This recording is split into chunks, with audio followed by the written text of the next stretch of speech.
Sure. Why did you end up going to WCW instead of returning to ECW? Well, then that had a little bit to do with it, but also at the same time, there's a point in your life as a young. That's why I give credit to all the young wrestlers in AEW, Impact, WWE, guys and girls that are my age now, like on TV. Back then, being 23, 24 years old or around there, I didn't understand the time and the money of a TV investment, of a character investment in a promotion. So there was a lot of things that towards the end, obviously, money wise with Paul and other things that every talent has experienced. But I handled it probably poorly by just going to WCW and not finishing up Hmm. my time in the ECW. So making mistakes like that, and then as a young person with not good guidance from an actual mentor that could say, "I have 40 years in the business, and I'm going to tell you how to be a better businessman about this." I started to make mistake upon mistake. Then, if you touch on a neck injury, I knew I needed neck surgery. So right there, your emotions are all kind of twisted. You don't know. There's a very much a big finality in your 20s that in your 30s, 40s, and even 50s, you have perspective and go, man, there's a lot of life to live left. You learn the patience and perspective you don't know in your 20s. So, and I did in the Rise and Fall DVD apologize to the guys and everybody I ended up disrespecting that opportunity and that TV time that guys were quite frankly looking to kill to get. I was very fortunate to do that. So it you know, that WCW thing, that's how I came to go there. But it really was a big mistake to go at that time or to go at all. With I don't know if this is a more delicate sort of subject for you, but was this around the time that there was supposedly a mole in ECW? I don't know if this is like the Todd Gordon thing, who may have Oh, been the Todd facilitating Gordon this. thing, yeah. Yeah, was this something where somebody within ECW facilitated you going over to WCW in that sense? No, Raven facilitated it by talking to Bischoff, and Bischoff offered the deal to me. So that's the way that went.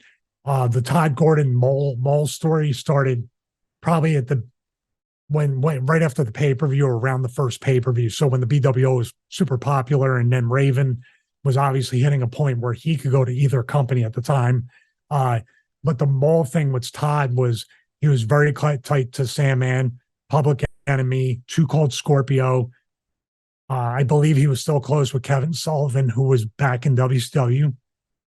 So those I believe were the guys, maybe even New Jack and other guys like Axel. There's guys, spinoff guys but the main core of who Todd hung out with. And I was very tight with Todd too, but we never had that conversation about going to WCW.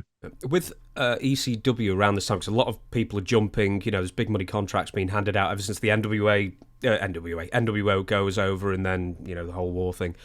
Was there at this time a potential ECW invasion of WCW, like a formal ECW invasion that was ever proposed to you?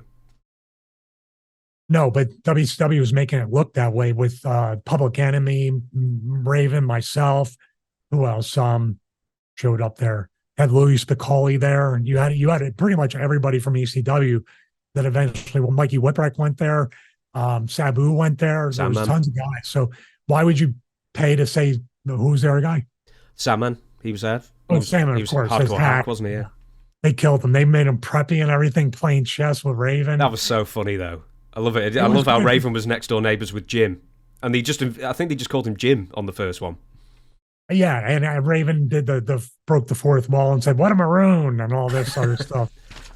Oh, dear. Do you know what? We're going to go for a bit. But I was going to say about sorry. I was going to say about the the whole thing. Why would you? I mean, it would have been smart for Turner to want to buy ECW and have a harder edge show on TBS or TNT. But why buy it when you can just sign everybody that wants to leave anyway? Yeah.